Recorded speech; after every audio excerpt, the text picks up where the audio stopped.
¿Pero puedes ponerlo a modo de presentación, por favor, Albeniz?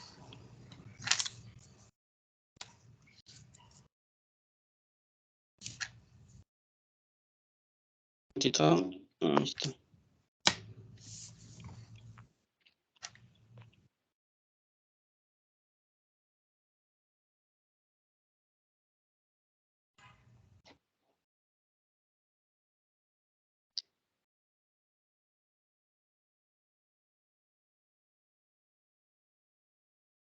Muy bien.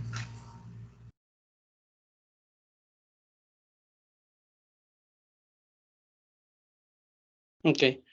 Entonces, ¿qué pasó? Un momentito, doctora.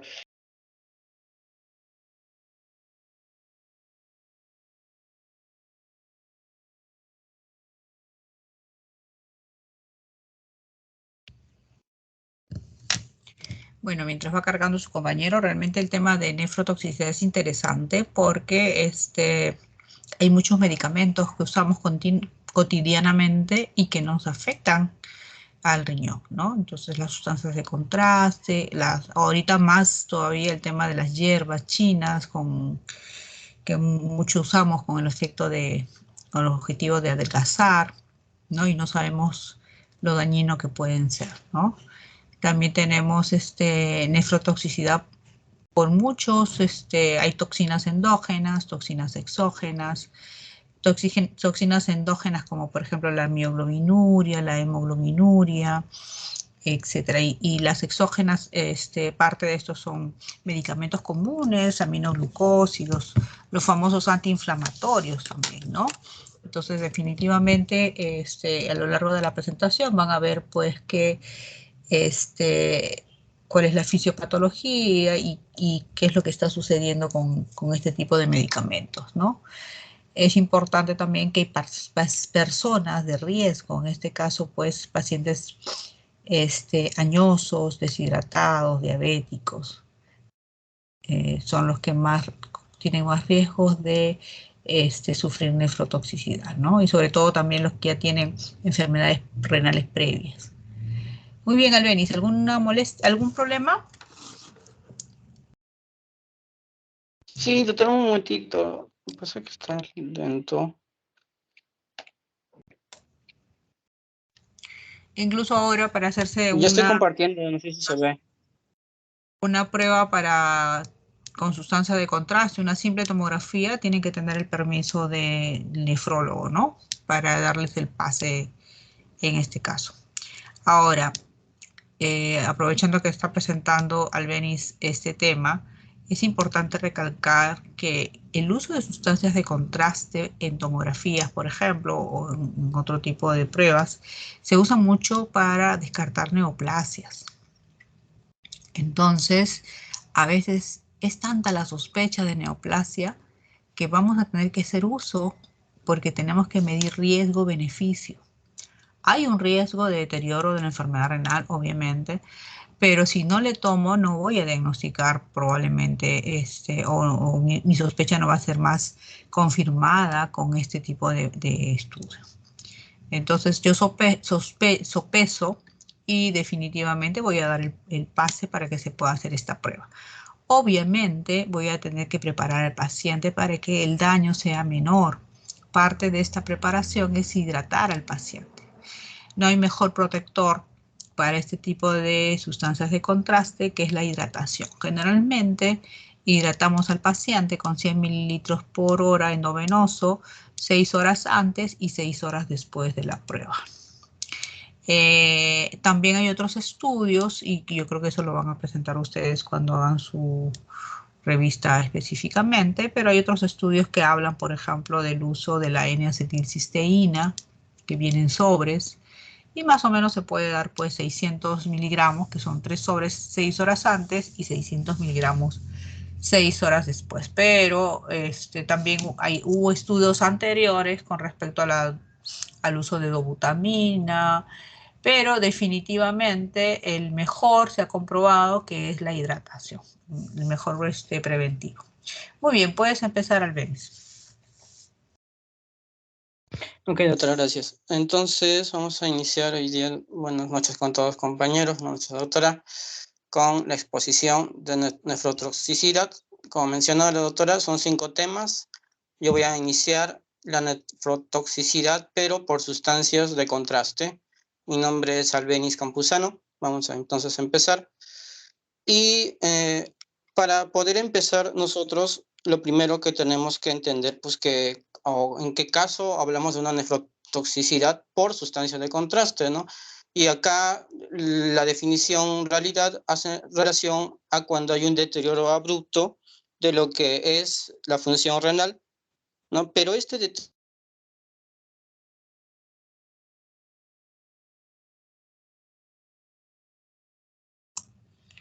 Albeniz, no te escuchamos. medio de contraste, Ahora sí. ¿no? Y también, ujú. Y también, claro, no debería haber otra patología asociada que podría explicar esta insuficiencia renal, que es la forma más común que se presenta, ¿no? La forma que se presenta esta nefropatía, ¿no? Entonces tendríamos que pues, ya ver criterios para poder definir, ¿no? Cómo es, en caso, cuál sería el criterio, ¿no? Y acá hay varios criterios. La clásica que manejan es el de Barrett y Farney, que menciona que va a haber un aumento de creatinina sérica mayor a 0,5 miligramos por decilitro, o tal vez un aumento del 25% en relación a la creatinina basal dentro de las 24 a 48 horas, incluso 72 horas que se haya hecho esta administración con este medio de contraste. Como bien les digo, esta es la forma, digamos, la que más se usa en los estudios, pero hay otros que también intentan definir esto, ¿no? Como por ejemplo está Caligo, que menciona un aumento 50% de creatinina sérica o 0,3 de miligramos por decilitros sobre el basal, ¿no? Que se aumenta dentro de las 48 horas. Y hay otros también, como por ejemplo Akin, que presenta aumento de 0,3, ¿no? miligramos por decilitro de creatinina con oliguria, ¿no?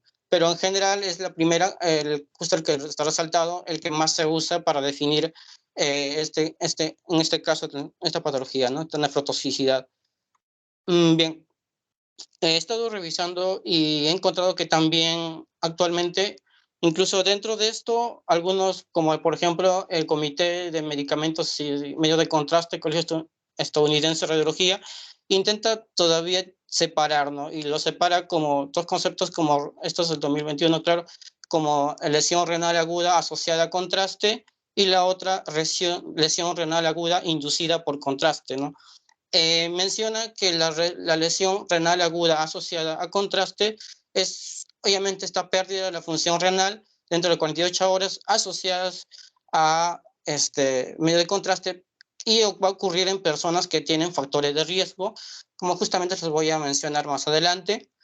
Eh, por otro lado, en la lesión aguda inducida por contraste, es de la misma manera, no hay una disminución de la función renal, pero aquí se habla no de factores de riesgo, sino se habla de que es el medio de contraste el que causa en sí la enfermedad, la injuria renal aguda, ¿no? Es el que es este contraste yodado, es el que lo genera, ¿no? Más o menos igual este es 2021, incluso todavía para algunos sigue habiendo controversias, pero se dice que esta forma de ver podría cambiar algunas cosas, ¿no? En función a esto. Pero para término práctico vamos a usar el concepto anterior que les mencioné. Ok, ya. Y ahora ya hablando de algunos datos, como por ejemplo la epidemiología, si encontramos en forma general, hay muchos estudios que nos van a decir o a informar de esto. Y si buscamos valores, pues generalmente vamos a encontrar entre rangos de 2 a 30%.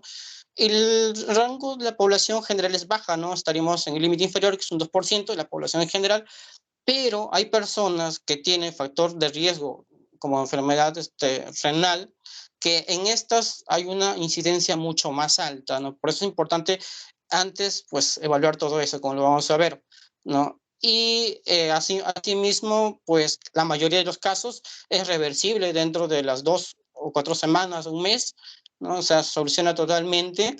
y solo unos casos bien raros, como un 1 o 4% de estas personas van a necesitar terapia de reemplazo renal, ¿no? Y de estos muy pocos que esta terapia de reemplazo sea a largo plazo, ¿no? Además, mencionamos que la nefropatía inducida por contraste es la tercera causa principal de lesión renal aguda y atrogénica, ¿no? Eh, y luego, si como están relacionados a medios de contraste, obviamente han estado usando el medio de contraste para hacer algún procedimiento.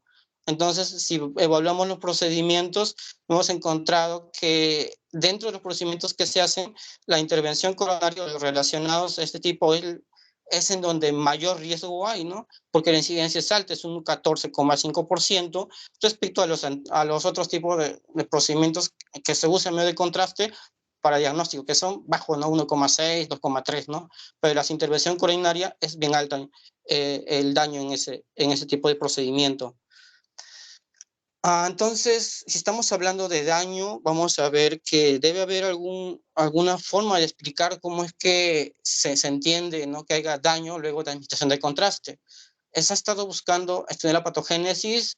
Si bien es cierto, todavía no se entiende completamente, pero se describen varios mecanismos, como los que tenemos en pantalla, 5 mecanismos que son bien complejos, ¿no? Pero de forma resumida, el primer mecanismo son los cambios hemodinámicos renales que finalmente van a resultar una disfunción del flujo renal, ¿no? En este caso, por ejemplo, en este cambio hemodinámico, pues acá hay muchos elementos que participan, están las endotelinas, adenosinas, ¿no? Que de alguna forma van a aumentar la vasoconstricción, ¿no? Y luego posteriormente disminuyen el reflujo sanguíneo y generando injuria renal, ¿no? Aguda. Pero hay otros más, como por ejemplo el mismo efecto del yodo, es decir, que hay una lesión tubular directa por yodo, ¿no? Que hace que aumente el ROS, ¿no? Y esto genera obviamente daño a nivel de la membrana, genera apoptosis y al final termina haciendo un daño renal, ¿no? Agudo. Hay otras también, como por ejemplo la hipoxia medular con alteración de la microcirculación, y acá se menciona un aumento, en este caso, de, la, eh, de la resistencia de la arteria, de las arterias rectas, como mencionaba, que al final de cuentas daña la médula, generando hipoxia y genera la médula renal, claro, me refiero, ¿no? Y genera al final esta injuria renal aguda. Hay otros también tipos, o digamos otros tipos de mecanismos, como por ejemplo las vías de señalización intracelular, que se van a desencadenar en todo un proceso que van a terminar al final con la apoptosis, muerte celular. Y también otra forma es el proceso de inflamación que se despierta cuando se induce estos medios de contraste, ¿no? Por ejemplo, se menciona una molécula que es el NLRP3, que también tiene que ver bastante, ¿no? En realidad es bien complejo la forma de entenderla, pero de forma práctica tenemos estos 5 tipos, ¿no? Y de repente, si nos enredamos un poco, digamos, entendiendo esto, pues vemos algo más sencillo. Al final es esto, ¿no? Que al fin de cuentas, lo que se ve en este caso, va a haber una hipoxia medular, una toxicidad tubular directa, ¿no? Por lo que ya les expliqué, y la generación de especies reactivas, ¿no? De oxígeno. Y todo esto, pues, termina generando la insuficiencia renal aguda, ¿no? Esa es la forma de explicarlo, más sencillo. Pero también vemos otras cosas, ¿no? Para que el paciente tenga estos problemas, no es que todos la tengan, ¿no? Como hemos visto en la incidencia, le enseñé que eran de un 2 a un 30%, si le decía que en la población general un 2%, entonces no todos lo desarrollan. Entonces hay factores de riesgo para que esto ocurra. Y acá tenemos una forma explicada que son en relación a propios del paciente y propios del procedimiento. Y propios del paciente tenemos que ver bastante la función renal basal, las comorbilidades, también tenemos que ver la edad, ¿no? La función renal basal, por ejemplo, hay entra bastante de las personas que tienen enfermedad renal crónica, por ejemplo. Las comorbilidades vamos a hablar luego bastante de la diabetes, de la edad también, de la edad mayor, también vamos a hablar allí.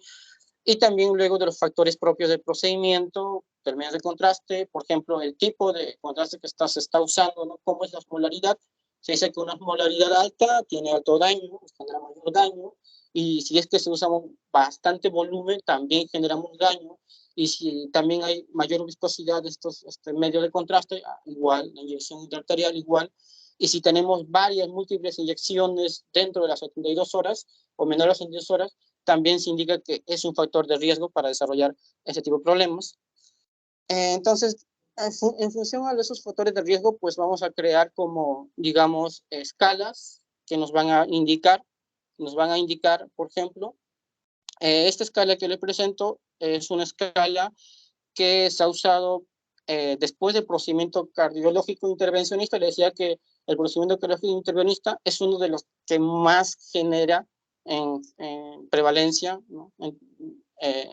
Este tipo de daño, y esto se ha usado para justamente esta escala que les presento, se ha usado para identificar cuáles podrían entrar luego en problemas, ¿no? En nefropatía inducida por contrastes, ¿no? Y tenemos lo que valora, ¿no? Valora hipertensión arterial, valora, se ha usado uso de balón, contrapulsión, insuficiencia cardíaca, que también es un factor importante. Por eso decía las comorbilidades, ¿no? La edad, mayores de 65 años, la diabetes mellitus, el hematocrito. Asimismo, vamos a ver que también tiene que ver bastante la filtración glomerular, ¿no? Según sus valores, mientras es más bajo, los puntajes son mucho más altos. Y después de esto, pues vamos a tener, al fin de cuenta, puntuaciones que nos van a indicar el riesgo, ¿no? Nos vamos a indicar el riesgo tanto de, por ejemplo, de posible incremento diálisis, incluso de mortalidad, ¿no? Para eso nos puede ayudar y tomar las medidas adecuadas, ¿no? Como vemos, los puntajes que pueden ir de 5 a 16, ¿no? Ok. Asimismo, lo que vamos a ver es que, como yo le enseñé, la escala anterior era una escala que se hacía luego de un procedimiento, ¿no? Pero también necesitaríamos hacer algún tipo de valoración antes de un procedimiento. Y para eso le presento esta escala, en donde justamente nos va a medir, y hay factores asociados, como por ejemplo tenemos factores preprocedimentales, como por ejemplo exposición previa a medio de contraste en las últimas 72 horas, la, la fracción de eyección de ventricular menor a 45, si hay un aumento de repente de creatinina del basal antes del procedimiento, pues también se tendría que evaluar, ¿no? Si la creatinina basal es mayor a 1.5, la diabetes mellitus, que es importantísimo, como lo vuelvo a decir, la edad mayor de indicación, la creatinina, tratamiento de creatinina. Igual con eso tenemos también estos puntajes que al final nos van a decir tienen un bajo riesgo, un moderado riesgo, un alto riesgo y un muy alto riesgo. Y luego ya en el, digamos, cómo tratamos, vamos a ver que en función de esto vamos a tomar algunas decisiones, ¿no? Bien. Rápidamente, para hablar del curso clínico de la nefropatía inducida por medios de contraste, vamos a mencionar, como le dije, de forma general, es autolimitada. Entonces, es transitorio, como le decía, las 4 semanas ya mejoramos. Entonces, no todos los pacientes van a entrar a problemas graves. Entonces, muchos de estos son solamente de tipo ambulatorio, no necesitan hospitalización.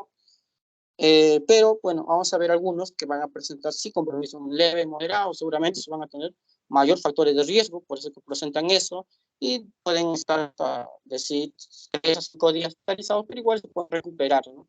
Y hay algunos, muy pocas, que sí requieren diálisis, como mencionaba, por un tiempo prolongado. En el curso clínico, si nosotros evaluamos a nivel de la orina, intentamos analizar, vamos a encontrar, por ejemplo, células epiteliales tubulares, cilindros granulosos, cristales, pero realmente esto es inespecífico, ¿no? Realmente es inespecífico. Además, bueno, he encontrado, ¿no?, que un estudio que la cistatina C podría ser interesante para evaluar en función a la función renal, no podríamos usarlo. Entonces, ya con lo que les cuento, pues entonces tendríamos que ver qué hacer, ¿no? ¿Qué hacer? Ya les enseñé, mostré que hay factores de riesgo, como más o menos el curso de esto. Entonces, pues, si entramos a una enfermedad renal aguda, que sería a lo que se terminaría todo, pues mencionamos que no existe un tratamiento definitivo, entonces lo que uno debería hacer aquí es prevenir el evento, prevenir que esto ocurra, más aún en pacientes con alto riesgo, como por ejemplo, los que tengan comorbilidades, ¿no? Por ejemplo. Entonces, pues vamos a tener una prevención general. Le he puesto aquí unas estrategias que van a ser de 5 puntos, que muchos de estos ya justo los mencionó la doctora, que el primero es la identificación de pacientes con alto riesgo. Para eso usamos las escalas que les he mostrado. Luego de eso, la hidratación muy importante. La hidratación, ya le voy a indicar más o menos, luego voy a extender más estos puntos. Posteriormente tenemos la suspensión de medicamentos nefrotóxicos, porque sí lo hay, y lo vamos a ver luego, ¿no? Luego podemos eh, tratar de usar los medios de contraste, sobre todo los de baja osmolaridad, porque los estudios demostraron que los de alta osmolaridad generan mayor daño que los de baja osmolaridad. Entonces tratamos de usar los medios de contraste yodados de baja osmolaridad, y pues tratar de que estos medios de contraste usarlos en la menor cantidad, ¿no? Reducir la dosis, solo la necesaria, e incluso tratar de tener una comunicación muy adecuada con un radiólogo para incluso discutir estos puntos, ¿no? Antes de realizar el estudio. Entonces, bien, como hablamos de medidas de prevención, vamos a ver aquí medidas de prevención en 3 etapas: medidas previas al procedimiento, gestión durante el procedimiento y gestión post-procedimiento. Medidas antes del procedimiento, vamos a repetir muchas cosas, pero ya para que queden, ¿no? Primero, identificamos los factores de riesgo, como menciono, ya les mencioné, ¿no? Enfermedad renal crónica, antecedentes de lesión renal aguda, haber tenido diálisis anteriormente, ¿no? Y todo esto vamos a tener que evaluarlo. Y luego evaluar la creatinina sérica inicial y la tasa de filtración glomerular. Y esto que son, bueno, en esta guía que he revisado nos decía esto sobre todo en pacientes que ya tienen y hemos encontrado inicialmente factores de riesgo, ¿no? Tener más en cuenta la creatinina sérica, la tasa de filtración glomerular, y evitar luego o corregir la depresión de volumen o la deshidratación, la hidratación, ¿no? Y para eso se menciona hidratación intravenosa con solución salina normal, 0,1% de 1 a 1.5 mililitros por kilo de peso por hora, antes de la hora, perdón, y de 3 a 12 horas después del procedimiento para pacientes hospitalizados, ¿no? Okay. Además, las otras medidas preventivas antes del procedimiento, previas al procedimiento, aquí hay un término que se usa, profilaxis, y esto en relación va también a la administración de solución salina, incluso o de algún otros componentes que lo voy a asignar, no que solamente nos dice que está indicado para pacientes que tienen enfermedad renal crónica, lesión renal aguda, ya como antecedentes, pacientes diabéticos, ¿no? Y para todos ellos, pues también la parte de evaluar el volumen, ¿no? Incluso para los pacientes con insuficiencia cardíaca también, ¿no? Y pues menciona, no requiere hidratación para individuos con enfermedad renal, que tengan la filtración glomerular mayor a 30, pero eso sí es importante retirar todas las nefrotoxinas, como por ejemplo los medicamentos, si que esté tomando alguno, o tratar de pronto cambiarlos dependiendo sea el caso, ¿no? De qué es lo que esté tomando, ¿no? Evitar los betabloqueadores de receptores de diuréticos, evitar manitol, fenoldalpan sobre todo porque hubieron estudios que mencionaban que podría servir, ¿no? Pero luego mencionaron que no. Luego también evitar endotelina, adenosina, evitar la terapia profiláctica de reemplazo renal, hemodiálisis o hemofiltración, y pues siempre consultar a un nefrólogo si el paciente tiene enfermedad renal crónica, ¿no? Que esté en tratamiento, y ver todo el qué estado está y todo eso, ¿no? Luego de eso, o digamos durante el procedimiento, vamos a evaluar 3 puntos.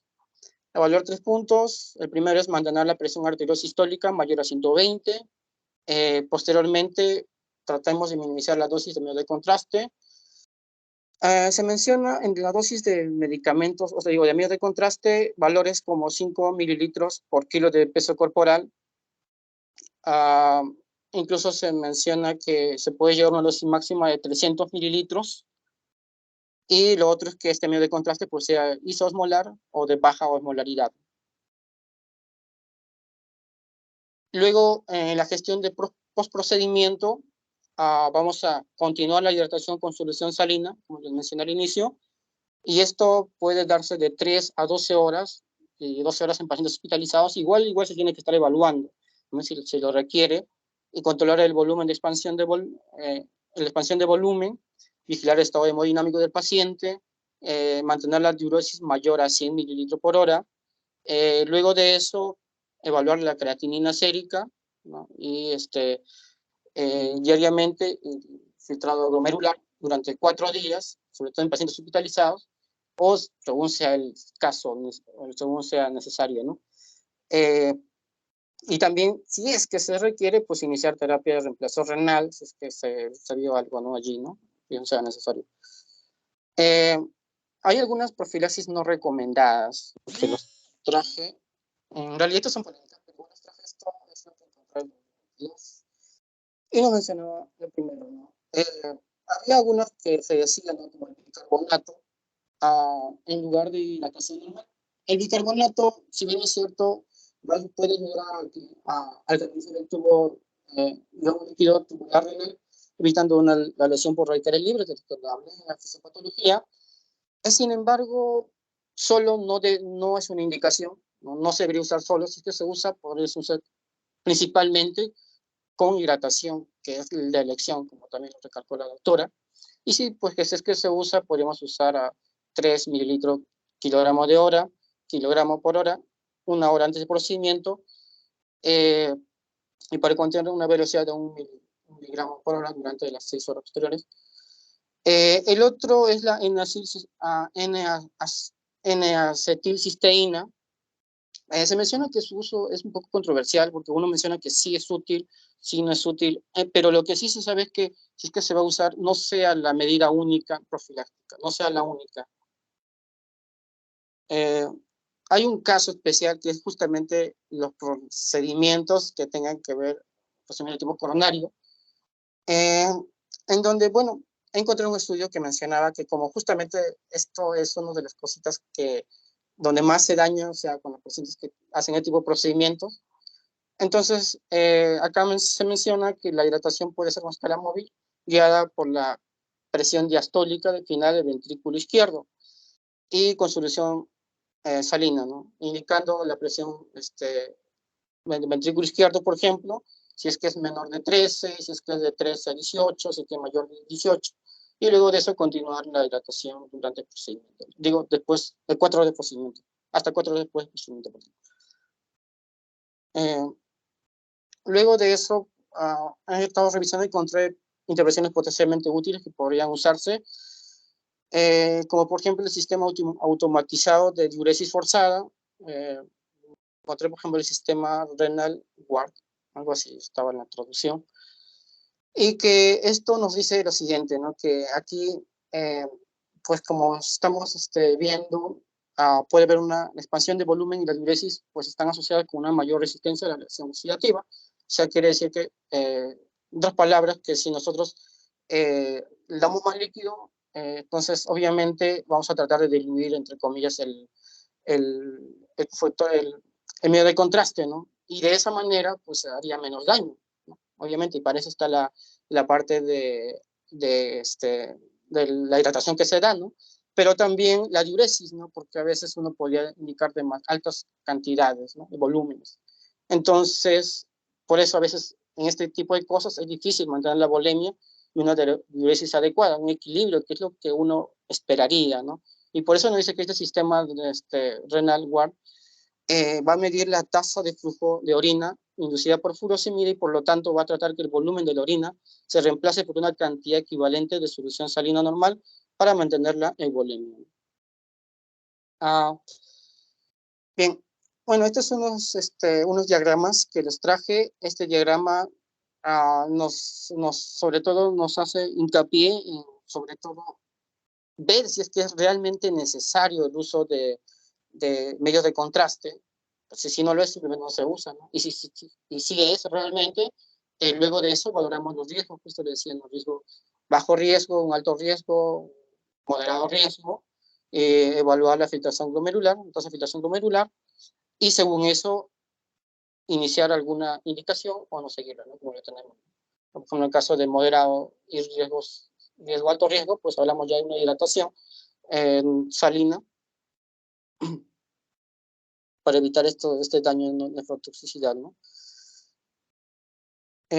Bien, uh, justamente a fin de cuentas, igual estás realmente recalcando, ¿no?, que las recomendaciones y la evidencia en la prevención es bastante y bien explícito al decirnos que la expansión de volumen es realmente la que sí o sí está demostrada, ¿no? Sí o sí está demostrada que ayuda, ¿no? Pero hay otras, como por ejemplo el que le hablé, la N-acetilcisteína, que se dice en algunos casos que se podría añadir, pero no se debería tomar como medida única, ¿no?, por ejemplo, pero la evidencia no es tan alta, como vemos justo en la pantalla, ¿no? Es 3A. Y hay otros, por ejemplo, que nos hablan de las estatinas, que a dosis altas por corto tiempo nos podrían ayudar, y mencionan la atorvastatina, 80 miligramos, por ejemplo, ¿no?, o la rosuvastatina, o la simvastatina, ¿no?, que podrían ser de ayuda. Bien. Y acá hay un poquito más de lo que ya les había mencionado, que por ejemplo, ya, sobre todo recalcando lo que había dicho, ¿no?, que en lo posible tratemos de usar medios de contraste de baja osmolaridad o isosmolar, pero no alta osmolaridad, ¿no? Es lo que justamente nos intenta decir, que eso es lo más adecuado y tiene un nivel de evidencia muy alta. Y usar el mínimo volumen posible del medio de contraste, es justo lo que decía inicialmente, y acá lo recalcamos. Calcular el riesgo, suspender los medicamentos nefrotóxicos, es importante. Bien, eso sería todo de mi parte. No sé si hay una pregunta. Muchas gracias.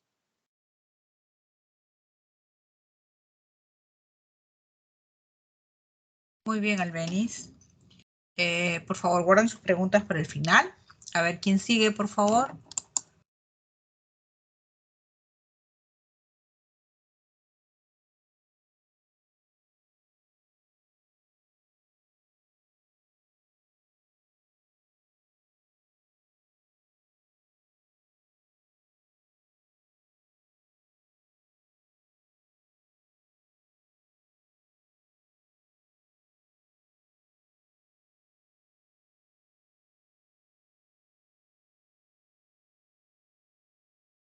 Buenas noches, doctora, ¿se escucha?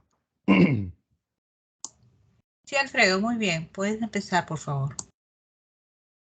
Bueno, empezamos con la nefrotoxicidad por fármacos, que es una nefrotoxicidad inducida por medicamentos. Es un hallazgo de gran importancia clínica debido a su alta frecuencia y potencial severidad, así como al desconocimiento de medidas preventivas en muchos casos. Los riñones son un blanco frecuente en el cual muchos de los medicamentos que se usan en la práctica clínica pueden ejercer un daño significativo en su estructura y por lo tanto en su función. Es importante resaltar que al ser la función renal uno de los mecanismos más importantes de eliminación de fármacos, los riñones son particularmente susceptibles a la lesión inducida por medicamentos.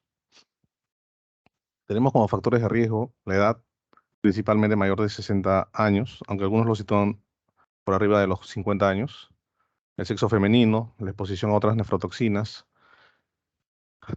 la asociación de fármacos potencialmente nefrotóxicos, la insuficiencia renal coexistente, la disminución del volumen intravascular, casos de hipovolemia arterial efectiva, la diabetes, la falla cardíaca, la sepsis y la enfermedad renal crónica. Y como factores predisponentes, vamos a tener a los disturbios metabólicos como la hipocalcemia, hipomagnesemia y la hipo o hipercalcemia. Con respecto a los mecanismos celulares de nefrotoxicidad, tenemos que esta nefrotoxina actúa a nivel ya sea directo o indirecto, ¿no? Directamente a nivel de la unión a la membrana plasmática con la respectiva captación celular, o indirecta con la liberación de mediadores vasoactivos que van a terminar produciendo isquemia. La capacidad nefrotóxica del fármaco va a depender de la dosis del fármaco, de la susceptibilidad de las células renales, de la biotransformación renal, de segmentos de las nefronas expuestos a los efectos de los fármacos y sus metabolitos, a los procesos concomitantes que aumenten la susceptibilidad celular y a los factores de riesgo individuales. Con respecto a los mecanismos de nefrotoxicidad, tenemos el efecto osmótico, que nos lleva a un aumento de la osmolaridad de la orina, un aumento de la excreción de H2O y sodio y disminución del filtrado glomerular, con la obstrucción tubular, también efecto hemodinámico, que termina produciendo daño renal. Con respecto a la clasificación, según la histopatología, lo vamos a dividir en tres, ¿no? Enfermedad tubulointersticial, enfermedad glomerular y enfermedad vascular.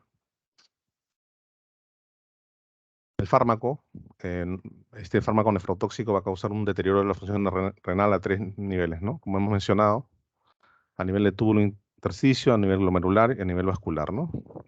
Que todo esto ya lo hemos estudiado, ¿no? Con respecto a los mecanismos de toxicidad renal, la enfermedad glomerular va a llevarnos a un círculo vicioso, ¿no? De necrosis tubular aguda, nefritis túbulo intersticial, obstrucción intratubular y la enfermedad vascular, que también nos va a llevar a más enfermedad glomerular, ¿no? Con respecto a la necrosis tubular aguda, va a ser la falla renal aguda y el daño tubular en ausencia de una patología vascular o glomerular significante. El efecto tóxico del fármaco se va a dar sobre el epitelio tubular renal y las células más afectadas van a ser las túbulo-proximales. La magnitud del daño va a depender de la dosis del medicamento y nos va a llevar a una insuficiencia renal aguda. Y los principales fármacos que causan este tipo de patología son los aminoglucósidos, que causan una necrosis tubular aguda secundaria al depósito de fármacos al interior del túbulo renal, con la consiguiente necrosis de las células tubulares, la anfotericina B, el cisplatino, la ciclosporina, los antirretrovirales, como el adefovir, tenofovir, cidofovir, foscarnet y el ácido zoledrónico. Otro tipo de lesión que causan estos medicamentos nefrotóxicos es la nefritis túbulo-intersticial, que está definida como una patología inflamatoria que se desarrolla en el intersticio renal y los túbulos renales. Causa alteraciones en el intersticio, edema, fibrosis y daño tubular agudo o atrofia de los túbulos. Y es de dos tipos, ¿no? La aguda y la crónica. La aguda se da en 2/3 de los pacientes por el consumo de medicamentos. La clínica que esperamos encontrar son signos de hipersensibilidad severa, como erupciones cutáneas, fiebre y eosinofilia, en la segunda o tercera semana de iniciado el tratamiento con el fármaco inductor. Tiene un mecanismo inmunológico. El tratamiento trata de diálisis y corticoides sistémicos y la recuperación de la función renal puede tomar varios meses, ¿no? En el caso de la presentación crónica de la nefritis tubulointersticial, la clínica se da por una disminución gradual de la función renal, acompañada de un incremento marcado de los niveles de creatinina sérica. El mecanismo también es inmunológico y los fármacos asociados a esta patología son el litio, los AINES y la ciclosporina principalmente. Otro tipo de presentación o de efecto que causan estos medicamentos nefrotóxicos es la enfermedad glomerular. Afectan los glomérulos, ya sean mediante efectos tóxicos o causar glomerulonefritis. El efecto tóxico que va a causar incluye disminución del tasa de filtrado glomerular mediado por mecanismos hemodinámicos. También presentación de síndrome nefrótico inducido por fármacos. Presenta proteinuria, que está presente por el uso de sales de oro y la penicilamina, o también por el uso crónico de AINES. Y la indicación sería monitoreo de proteínas urinarias para detectar tempranamente efectos adversos y puede revertirse con la descontinuación del medicamento.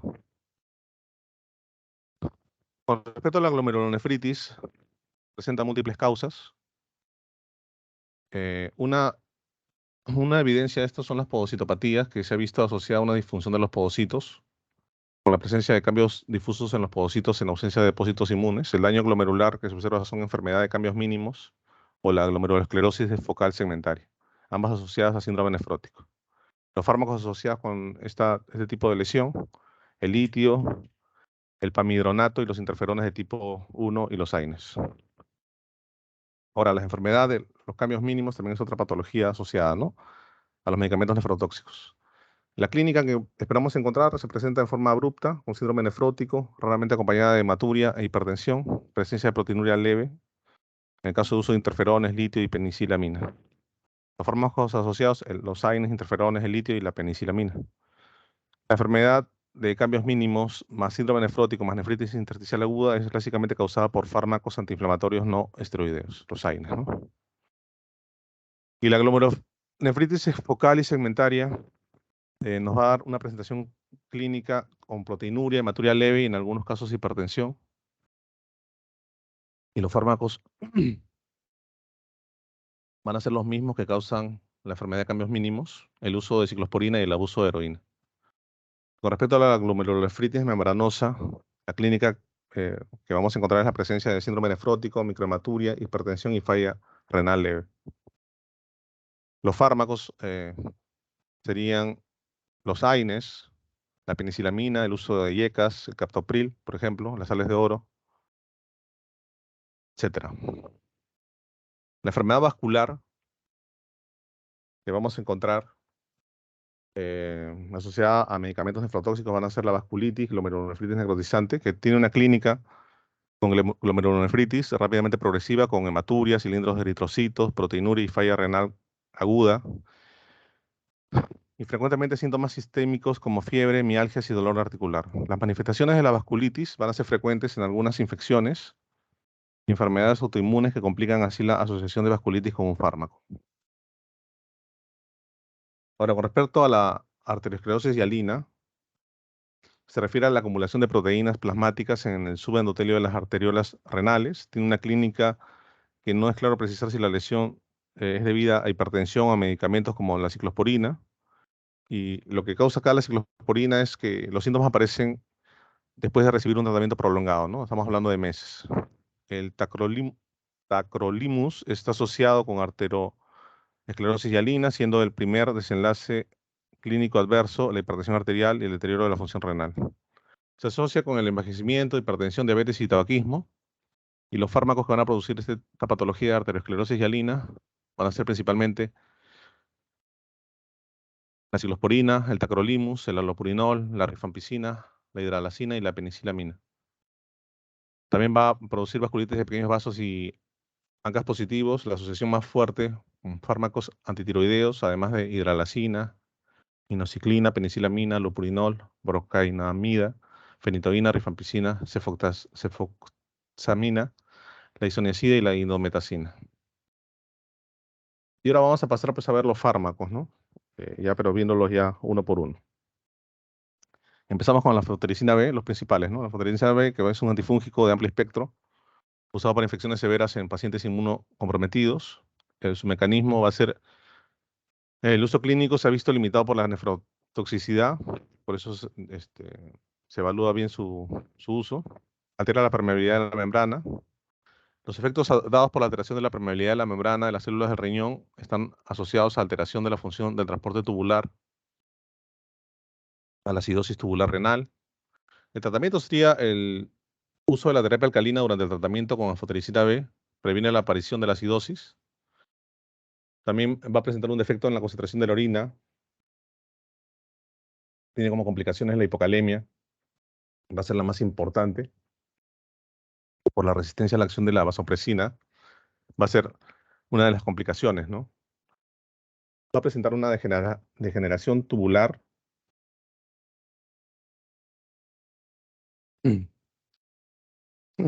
Una degeneración tubular distal y nefrocalcinosis. Los niveles de potasio pueden llegar a ser hasta 0,8 miliequivalentes por litro y la hipomagnosemia se va a presentar por alteración de la permeabilidad de la membrana. El daño se presenta principalmente en el túbulo distal. Y otro de los efectos dados por la alteración de la permeabilidad de la membrana va a ser la disminución de la tasa de filtrado glomerular, que está fuertemente asociada a la disminución del flujo de la arteria renal debido a la vasoconstricción que este medicamento genera después de alterar la función del músculo liso vascular. La clínica que encontramos es hipocalemia, hipomagnesemia y pérdida de la concentración de la orina. debuta clínicamente con la agravación de la presencia de disminución del volumen intravascular, y el tratamiento va a ser la suspensión del medicamento.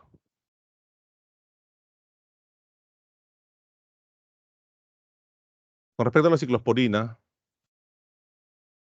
es un medicamento utilizado, como sabemos, para evitar el rechazo a trasplantes de riñón, hígado y corazón.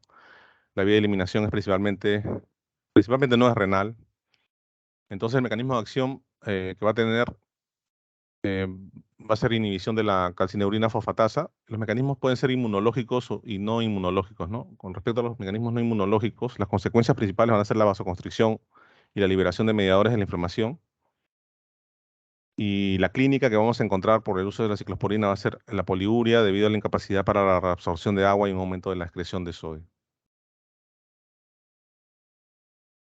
Con respecto a los mecanismos inmunológicos, en la actualidad la mayoría de los pacientes trasplantados reciben tacrolimus antes que ciclosporina, reservándose su uso para pacientes trasplantados positivos para el virus de la hepatitis C.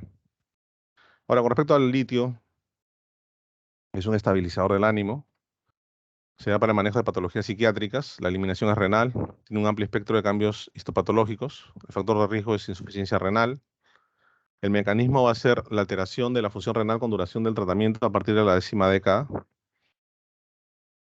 la acumulación del fármaco en el túbulo colector, eh, la vasopresina y una disminución de la producción de adenosina.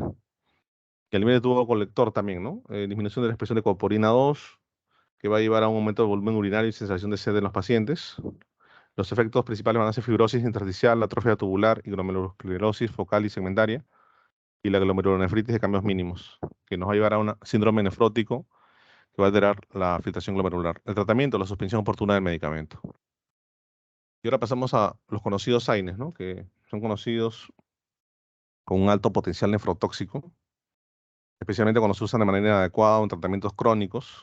Los más conocidos y de uso común es el Lecoxib, causa nefrotoxicidad en corto plazo, días, semanas. El ácido acetil salicílico, junto con el uso inadecuado, con el uso de fenacetina, el acetaminofén y el diclofenaco, que nos llevan a una nefritis intersticial. Y otros efectos que causan los AINES es la necrosis tubular aguda isquémica, la necrosis intersticial aguda, la enfermedad de cambios mínimos, glomerulopatía membrano proliferativa, la necrosis papilar aguda y esclerosis papilar. Y la clínica que vamos a encontrar por nefrotoxicidad por AINES va a ser hipertensión, proteinuria secundaria a enfermedad glomerular, hipercalemia, fracaso renal agudo, especialmente en pacientes con insuficiencia renal previa. Con respecto a los antineoplásicos, el cisplatino es uno de los mejores antineoplásicos usados para el tratamiento de tumores en testículos, ovarios, cervix, pulmón, cabeza y vejiga. Ahora, las altas dosis de cisplatino van a llevar que el 20% desarrolla falla renal.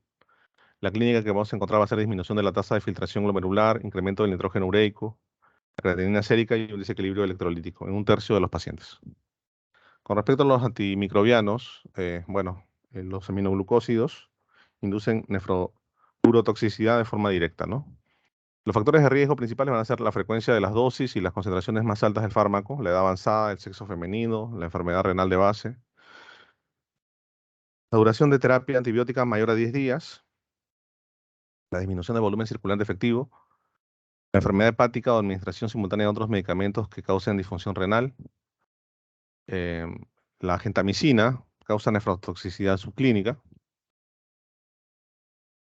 Con respecto a los aminoglucósidos, son retenidos en las células que revisten el túbulo proximal. La clínica que vamos a encontrar va a ser una insuficiencia renal no oligúrica, proteinuria, disminución del factor glomerular, aumento de la creatinina plasmática, se produce 5 a 7 días de iniciar el tratamiento, es reversible, se correlaciona con la duración del tratamiento, frecuencia de administración, y la gentamicina va a ser el más nefrotóxico y la estreptomicina va a ser el menos nefrotóxico. Y está potenciada por otros fármacos nefrotóxicos, ¿no? La vancomicina tiene una nefrotoxicidad que tiene una clínica con aumento de las concentraciones de BUN y creatinina. sérica en presencia de cilindros hialinos y granulosos, albuminuria, uremia y nefritis intersticial aguda. Los factores de riesgo van a ser alta dosis de vancomicina por terapia intravenosa prolongada en aquellos que reciben asociación de fármacos nefrotóxicos. Está asociada a concentraciones séricas de vancomicina de 80 a 100 microgramos por mililitro. Y también ha ocurrido en concentraciones tan bajas como de 25 microgramos por mililitro a concentraciones mayores a 4 gramos por día. Con respecto a las penicilinas y cefalosporinas, su efecto nefrotóxico es poco frecuente y expresan clínicamente como necrosis tubular intersticial aguda debido a hipersensibilidad. La clínica, una disminución repentina de la función renal. El paciente puede presentar signos y síntomas clásicos de un proceso alérgico, como erupción cutánea, maculopapular, fiebre y eosinofilia.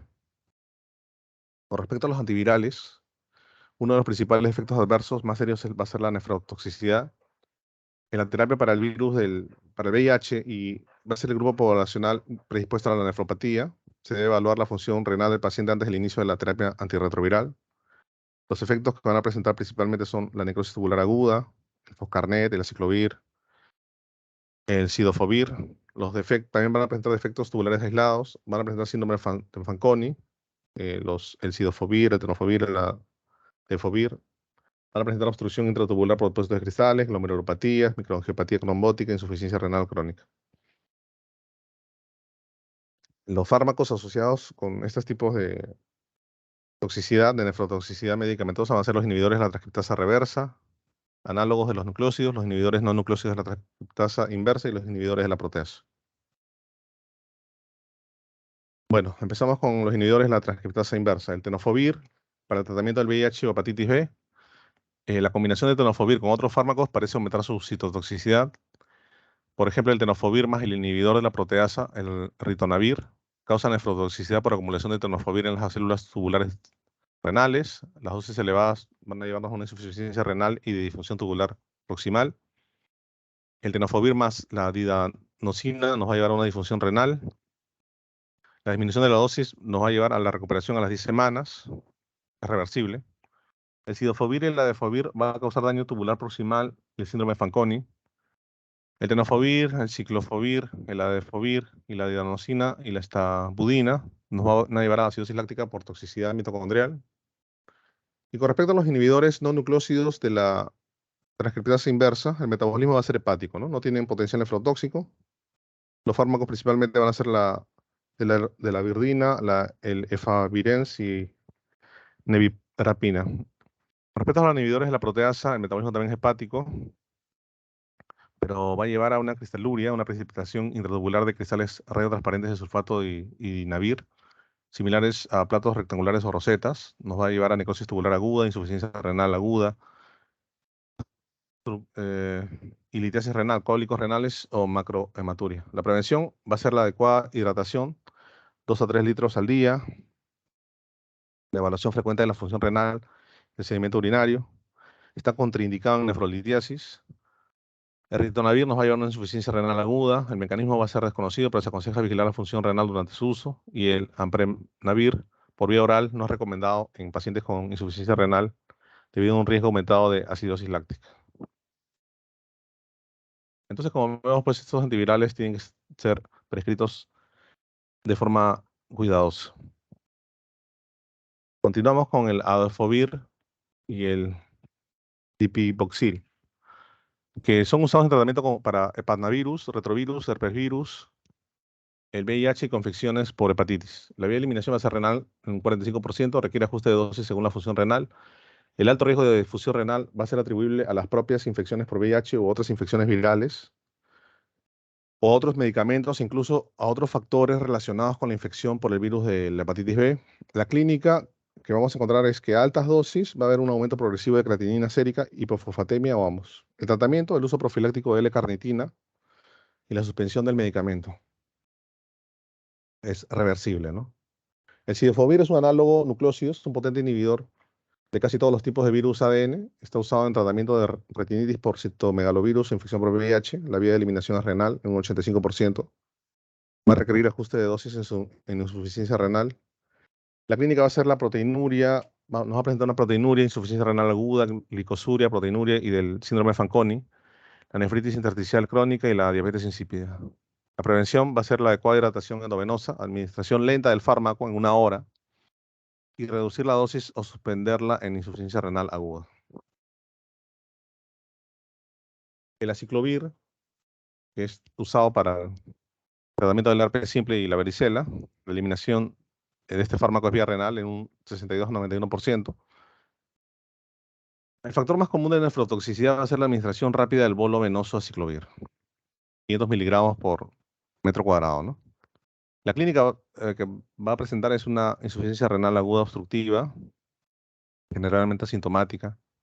Se puede manifestar también con náuseas, vómitos y dolor abdominal o en los flancos. Y la prevención que debemos tomar siempre es la hidratación adecuada y una administración lenta del fármaco, menos de 500 miligramos por metro cuadrado. El monitoreo de la función renal, suspender si genera reacción adversa para que se recupere la función renal.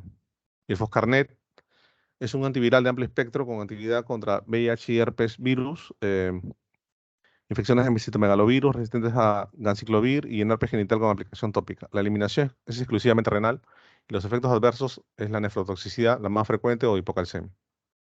Y los efectos que va a causar es diabetes insípida neurogénica, hipocalcemia, hipomagnesemia, glomerulonefritis por depósito de cristales que causa con proteinuria. El tratamiento, la suspensión del medicamento. El ganciclovir está indicado para profilaxis y tratamientos para infección por citomegalovirus. La eliminación va a ser renal en un 90%. Requiere un ajuste de dosis en pacientes con falla renal.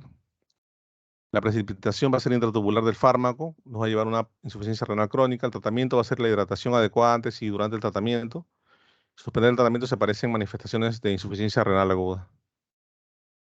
El valaciclovir es un profármaco del aciclovir. Presenta un espectro similar a este, requiere ajustes de su dosis en pacientes con insuficiencia renal y se han descrito casos de microangiopatía. Bueno, con respecto a los AINES, que van a producir daño por isquemia, nefritis intersticial, principalmente, ¿no? Los antineoplásicos, tanto los citostáticos como los agentes antitumorales biológicos pueden producir nefrotoxicidad por diferentes mecanismos. El riñón es una de las principales vías de eliminación de estos fármacos. Los productos de eliminación son altamente reactivos o poco solubles. Los glomérulos y túbulos distales son los más afectados. Causan necrosis tubular. Pueden presentarse con un curso sintomático y progresar a un aumento de la creatinina plasmática, proteinuria, hipomagnesemia e insuficiencia renal aguda anúrica. El cisplatino va a ser uno de los más nefrotóxicos. Un 20% de los pacientes que reciben dosis altas van a desarrollar insuficiencia renal aguda detectable después de la primera dosis. Acá tenemos los fármacos antineoplásicos principales que tienen potencial nefrotóxico. Y la profilaxis a la toxicidad va a ser el ajuste de dosis en función del filtrado glomerular y una correcta hidratación, principalmente. Con respecto a los calcineurínicos, la nefrotoxicidad es un efecto adverso secundario limitante en los protocolos de inmunosupresión que incluyen ciclosporina o tacrolimus. La nefrotoxicidad, incluso en pautas que mantienen los niveles dentro de los rasgos terapéuticos, van a presentar toxicidad aguda, resultado de la, perdón, resultado de la vasoconstricción arteriolar, disminución del filtrado glomerular, revierte hasta suspender el fármaco y van a presentar toxicidad crónica asociada a insuficiencia renal aguda y alteración de la función tubular. Clínicamente cursa con alteraciones metabólicas, hipercalemia, hiperuricemia, hipomagnesemia y acidosis metabólica. La profilaxis va a ser la mayoría de pacientes trasplantados reciben tacrolimus antes que ciclosporina. Con respecto a los antivirales, tenemos acá los fármacos con potencial nefrotóxico, los mecanismos de toxicidad, ¿no? Y el metabolismo, ¿no? Que principalmente va a ser renal, ¿no? Mecanismos de toxicidad asociados a dosis altas, a depósitos de cristales, a rápido aclaramiento, a precipitación intratubular de fármaco, insuficiencia renal aguda y enfermedad tubular.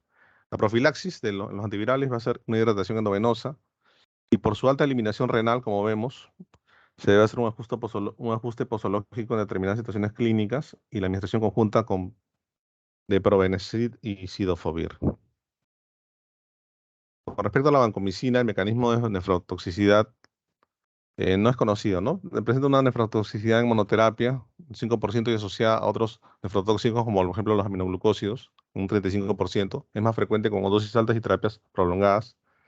Clínicamente se presenta con aumento de la creatinina sérica y el nitrógeno ureico, albuminuria, nefritis intersticial aguda. Y los IECAS Pueden generar nefropatía membranosa, nefritis intersticial, modifican el eje renina-angiotensina-aldosterona, produciendo hipercalemia, y en la mayoría de los casos es reversible tras la retirada del fármaco. Ahora, otros medicamentos nefrotóxicos: el alopurinol, que causa necrosis tubular con depósitos fibrinoides en pacientes con reacciones de hipersensibilidad.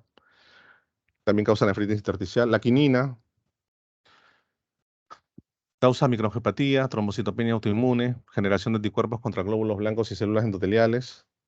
Causa nefritis intersticial alérgica. Los antihistamínicos, principalmente la difenhidramina y la doxilamina, causan rhabdomiólisis. Tiene efectos como daño renal secundario a toxicidad directa, obstrucción tubular y alteraciones en la tasa de filtración glomerular. Y los YECAS y el ARA2 inhiben el efecto de la angiotensina 2, que causan vasodilatación selectiva de las arteriolas deferentes y reducción de la tasa de filtrado glomerular. Causan hipoperfusión renal. La población en riesgo principalmente van a ser los pacientes ancianos con múltiples comorbilidades, los polimedicados con combinaciones de terapias de YECAS o ARA2 con AINES. Los efectos que van a producir van a ser la nefropatía membranosa, la nefritis intersticial aguda y necrosis tubular aguda y la hipercalemia. Y con respecto a los inhibidores de la bomba de protones, ya los conocidos omeprazol, lansoprazol, pantoprazol, etc., tienen un compromiso renal poco frecuente. Los efectos que tienen son nefritis intersticial aguda, nefritis tubulointersticial. El diagnóstico es biopsia renal y el tratamiento pasa por la suspensión del medicamento.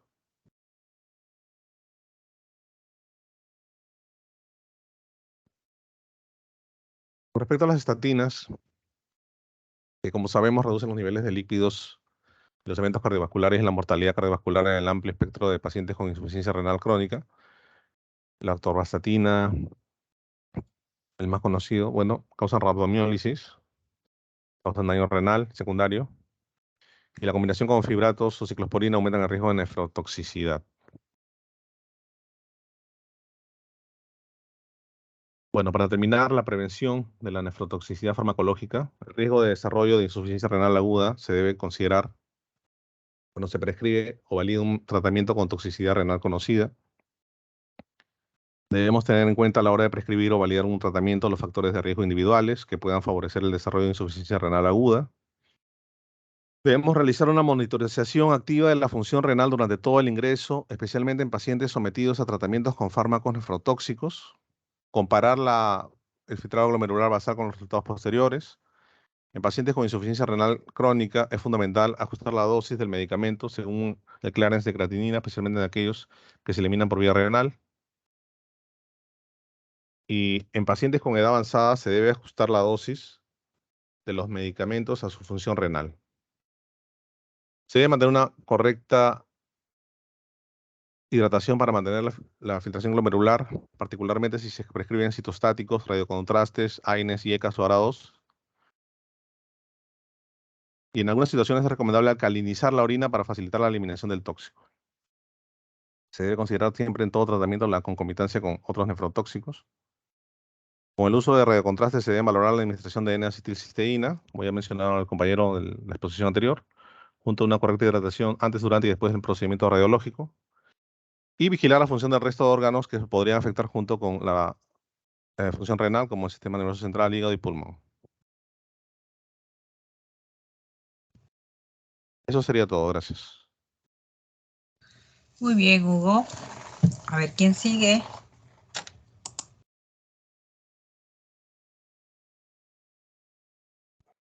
Buenas noches, doctora. Soy el alumno Becerra. Yo voy a continuar la exposición. Muy bien, muy bien.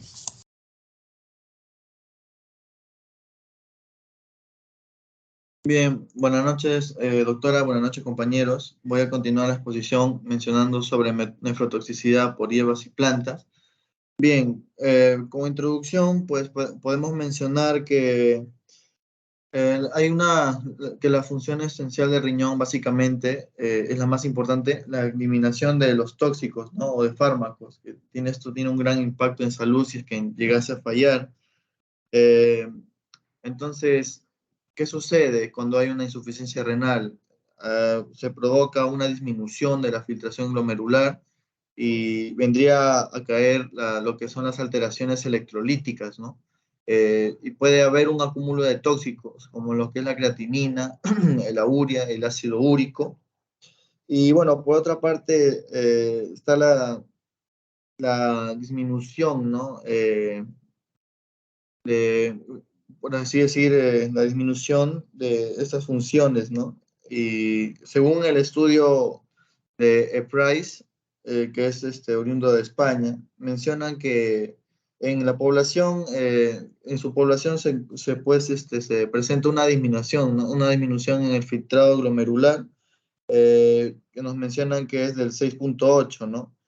Y por lo tanto estaba sometida a diversos riesgos, ¿no? Superiores a nefrotoxicidad y que se presentaban básicamente en pacientes mayores de 64 años, ¿no? Y que este tipo de prevalencia asciende al 21.4%, ¿no? Entonces, la reducción de la función renal se va a iniciar también a partir de esta tercera década. Y bueno, debido a causas inmunológicas, infecciosas o también de agresiones tóxicas, puede llegar a favorecer en estos cambios, ¿no? Que ya están acompañados con la edad. Entonces, también vamos a ver que se da un conjunto cuando se suma la edad a una enfermedad predisponente como lo que es la diabetes mellitus, por ejemplo, o algún tipo de enfermedad cardiovascular, sumado también a la polimedicación que pueda recibirse y también a una medicación alternativa, ¿no? Entonces, todos estos conjuntos forman lo que es el riesgo de la nefrotoxicidad, ¿no? Bien, con respecto a los mecanismos de nefrotoxicidad, pues tenemos, por ejemplo, que llega a fallar el glomérulo renal, ¿no? Puede llegar a fallar el túbulo, el intersticio y los vasos, ¿no? Y también las alteraciones funcionales. Se ve básicamente un resumen, ¿no? Básicamente dentro de lo que es una injuria, ¿no? Se va a ver una parte directa a través del daño y que va a ser tanto el glomérulo, como lo había mencionado, la vasculatura renal, el nivel tubular, y pues va a haber una acción directa, ¿no? Que básicamente es una relación en la cual hay una reacción de hipersensibilidad, ¿no? Hacia algún determinado fármaco o tóxicos, ¿no? A nivel renal y bueno, este cuadro se conoce como una nefritis tubulointersticial, ¿no? Y pueden llegar a presentarse lo que es la proteinuria, el síndrome nefrótico, la reducción de la filtración glomerular, alteraciones de excreción en electrolíticos y minerales también, ¿no? Bien, con respecto a las nefropatías por plantas medicinales, tenemos una nefropatía directa, ¿no? Que, por ejemplo, es causado por esta planta llamada Aristolochia spp y causa lo que es una nefritis intersticial aguda, ¿no? Eh, ah, bueno, hubo una confusión, ¿no? Entre los años 90, entre la Aristolochia fangi y la Stefania tetranta, pues producen casos de toxicidad renal, ¿no? Eh, con fallo renal y también llegase a darse un trasplante o una diálisis, ¿no? Entonces, las plantas que producen hipo o hiperpotasemia con el riesgo consecuente son, por ejemplo, las llamadas extracto de regalizo, también llamadas Glyceria glabra, ¿no? Y que es consumido durante un largo tiempo y, bueno, llega a producirse una retención de sodio, ¿no? Y puede llegar a desencadenar una hipopotasemia secundaria. Entonces, se tratan varios problemas de salud, ¿no? En especial los que son las afecciones estomacales, las inflamaciones y enfermedades respiratorias. Y bueno, en varios estudios se aporta que este tipo de plantas los utilizan como un antioxidante, que pueden eliminar hongos y bacterias, combatir la malaria, estimular el sistema inmunitario o actuar como un antiinflamatorio, ¿no? Pero vemos que puede desencadenar en estos tipos de problemas renales, ¿no? Entonces no viene a ser muy recomendado.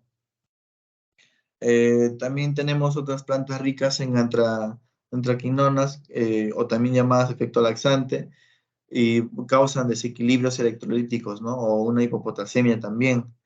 El ruibarbo, por ejemplo, es rico en ácido oxálico y puede incrementar el riesgo de nefrolitiasis, ¿no? Por ejemplo, aquí tenemos otro tipo de planta llamada Averrhoa carambola, que es muy conocida por nosotros, es una planta que es de la selva peruana. Y bueno, esta planta, esta fruta tiene una concentración de ácido oxálico, ¿no? Por ejemplo, 100 gramos, está en 100 gramos de fruta fresca y contienen alrededor de 50.000 a 95.000 de ácido oxálico, ¿no? Otro tipo de plantas, pues tenemos lo que es la diente de león, ¿no? O también llamada Taraxacum officinae, también está la ortiga común y la cola de caballo, ¿no?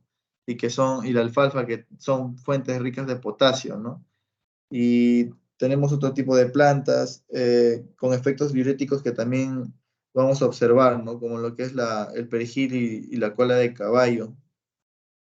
Eh, entonces, con respecto a los suplementos herbarios, ¿qué suplementos pues tienen potasio? Están la alfalfa, el melón amargo, el cilantro, la negra, el kelpo, ¿no?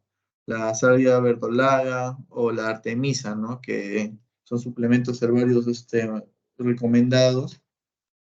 Y con respecto a los que tienen fósforo, pues tenemos lo que es la matricaria, la gingesu americana, la hoja de bachu, y la hierba carmesí, la cúrcuma o la dormilona de seda, ¿no? Y con respecto a,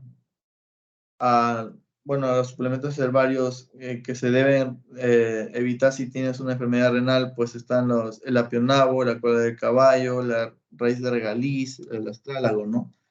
El berbejo, la gayuba, ¿no? Entonces, algunos métodos para prevenir la nefrotoxicidad, pues es valorar primero los procesos de fabricación, ¿no? Y estar seguros de que puedan no ser sustancias peligrosas, ¿no? Y hay que verificar el etiquetado, el tipo y la cantidad de compuestos que estén presentes, ¿no? También verificar la licencia de los practicantes, de la medicina herbolaria, ¿no? Y los que son quienes son los fabricantes. Evitar también la sobredosis, ¿no? Y en general evitar utilizar este tipo de medicinas a largo plazo, ¿no? Y también hay que tener en cuenta las interacciones potenciales que puedan haber, ¿no? Con otros tipos de fármacos y observar este tipo de reacciones adversas, ¿no? Bueno, eso sería todo con respecto a nefrotoxicidad por plantas, doctora. Muy bien, Diego. ¿Quién sigue?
Doctora, los compañeros que faltarían Bautista y Kawina. ¿No se encuentra?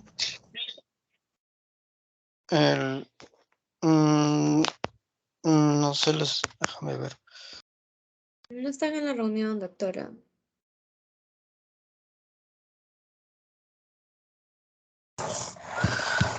Ah, esa es otra cosa. ¿Por qué no están en la reunión? ¿Qué sabe la delegada? Doctora, solamente el compañero Bautista me había mencionado que tenía un turno y que iba a intentar ingresar para exponer su parte, pero el compañero Kawina no me ha mencionado nada.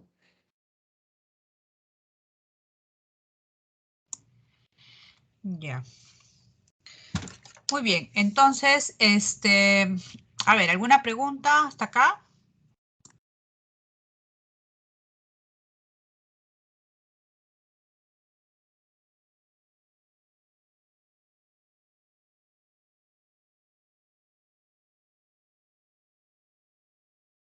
Doctora, una pregunta.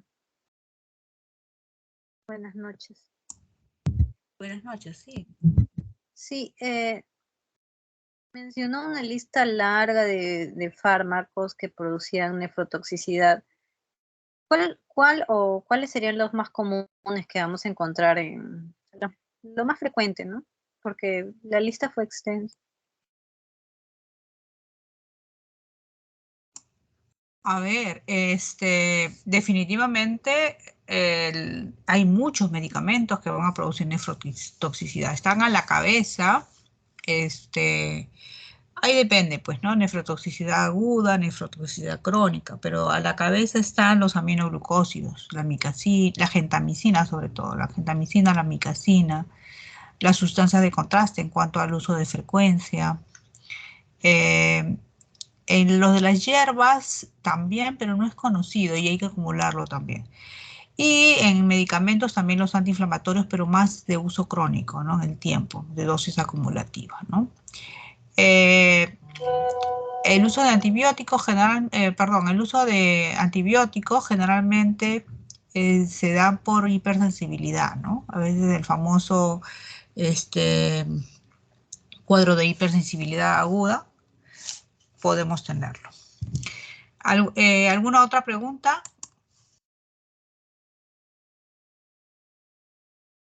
Doctora, hablando sobre la carambola y el ácido oxálico, ¿no? En cuanto a los pacientes renales, esto no es beneficioso. Esta carambola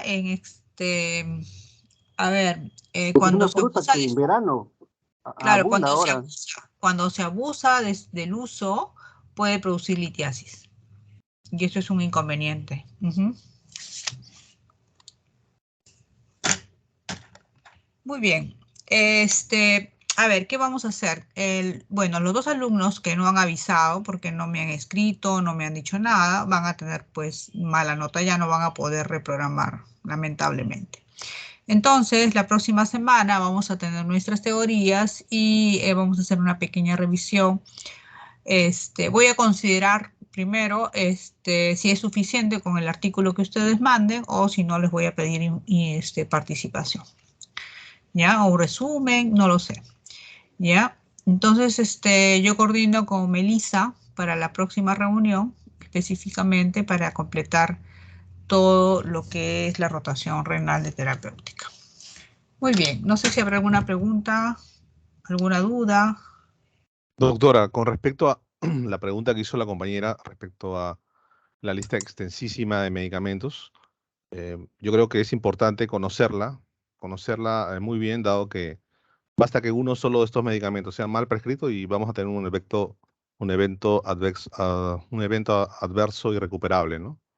Como la muerte del paciente, ¿no? Entonces, yo creo que todos son importantes en esta lista, como usted misma lo ha mencionado, los más comunes, los AINES, los aminoglucósidos, los antimicrobianos, etcétera. Pero hay que conocer esta lista muy bien, ¿no? Por la responsabilidad del efecto adverso irreparable que podría causar. Ahora, para terminar este seminario, hay que dejar algunas pautas, ¿no? Como bien lo habían dicho sus compañeros. Primero, evitar la polifarmacia, ¿no? y sobre todo en pacientes de riesgo, que son los ancianos, ¿no? Que generalmente usan un medicamento para la artrosis, otro para la presión. Entonces hay que tratar de... Otra cosa importante, que ya lo vamos a ver en la próxima reunión que tengamos, es que conozcamos los medicamentos que vamos a utilizar. A veces cada día salen nuevos medicamentos y nosotros libremente, sin conocerlos, los estamos indicando. Entonces, es importante saber las reacciones adversas que puede tener y muchas veces comunicarle al paciente, ¿no? ¿Qué otra cosa importante? Es en pacientes de alto riesgo hay que hacer un seguimiento del medicamento, ¿no? O de alguna reacción adversa que pueda tener el paciente. Hay que preocuparnos por el paciente y estar haciendo pues un constante monitoreo. Y obviamente pues en pacientes que tienen insuficiencia, ya la próxima semana vamos a ver el tema del ajuste de dosis, ¿no? Vamos a ver cómo vamos a ir ajustando algunos medicamentos que necesitan ser usados, pero que tenemos que tener pues cierto detalle para su uso. Muy bien, entonces damos por culminado el día de hoy nuestra clase o el seminario de Doctora, terapia. Sí, te escucho, Elvenis. doctora, una consulta. ¿Los que hemos expuesto también enviamos artículos? Ah, no, los que han expuesto no. Solamente los que no han expuesto, porque acuérdense que yo tengo que poner notas para todos. ¿Ya? Okay, okay. Y obviamente los que no han venido, no necesitan, los expositores que no vinieron, no se les va a aceptar artículo. Solamente los que no han expuesto, solamente. ¿Ya? Muy bien. Entonces nos despedimos para la próxima semana. Cuídense. Hasta luego, doctora. Gracias. Gracias, doctora. Buenas noches. Hasta luego. Buenas noches, doctora. Muchas gracias. Buenas noches. Chao.